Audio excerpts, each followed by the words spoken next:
Both riders are spending time with their legs in their seat, maybe a little cluck and spur to make sure the horses are going up to the bit. Now the next thing I want is the slight right bend in their neck. And the reason you bend him to the inside is to try to encourage and to invite the balance of the horse's shoulders to the outside. Now we're going to maintain contact to do that. Good. And without losing that connection to their mouth, without losing that slight right bend, let's place them into a sitting trot. And you're going to watch the rider's upper body, how independent it stays in both the upward and the downward transitions. And I want enough impulsion in this 2-beat trot that the riders aren't struggling to keep the horses moving while they maintain this slight right bend. So in other words, they're going to keep their horses up to the bit enough that they're able to bend the horse in enough that we're able to invite the balance of the shoulders of the horse out enough that the horses start to become light to the inside rein. Great. Now the next thing I'd like you to do, without increasing the bend in their neck, let's start to move their haunches out a little bit, just enough, Grace, that his right hind leg is going between his 2 front legs. This is called the shoulder 4.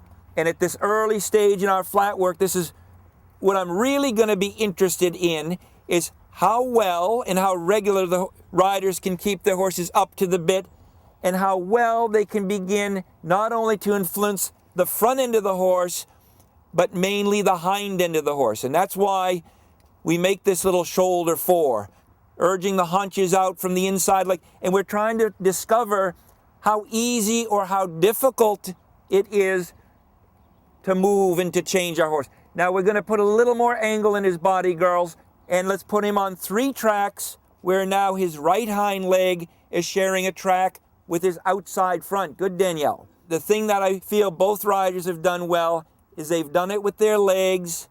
They're doing a good job not over bending the neck. Great. Now let's straighten them out and let's change direction. And we're going to school them to your new inside leg and rein. Good. Both of these horses are not only well schooled, but they're very sound and they're very fit and they're able to do the chores that the riders are asking them to do. So let's do the same thing to the left that we did to the right. That's got to be standard in your training, that you're working all 3 gaits, the 3 basic speeds of each gait, slow, medium, and strong, or collected, working, and extended. You're working both directions. So Danielle's going from just the simplest left bend, keeping him up to the bit, to now a slight angle in his body, shoulder 4, with a slight angle in his body. And then she's going to turn the shoulder 4 into a shoulder in on 3 tracks. Good, Grace. Now, the reason why you make the shoulder in is to get a real clear impression of moving a horse onto the outside rein. You'll read in some dressage books the term inside leg to outside rein. That's exactly what these 2 girls are doing. Good. Now let's see you keep them on the outside rein in a downward transition to the walk. Good. If you feel you want to overbend the neck, Grace, try to curb that desire to overbend the neck and try to replace it by lightening him a little bit more with that same leg, which would be your left.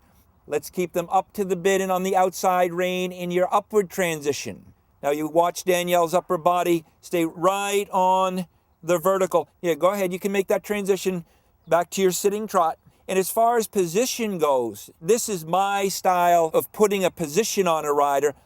The only concern that I have as far as style and position is how it's going to better influence their horse's balance, the horse's straightness, the horse's impulsion. Good. And you can't do that without an independent seat. Let's do that again, Grace. And Danielle, back to the walk. She's using just enough seat and leg to keep him pulling.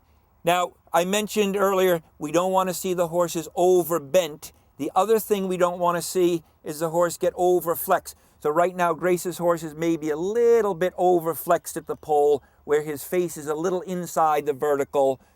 Danielle's horse will sometimes do that. That's something all the riders want to watch. Once they learn how to keep the horse up to the bit long enough that they then go onto the bit, make sure they don't learn to escape by going below the bit or behind the vertical with their nose.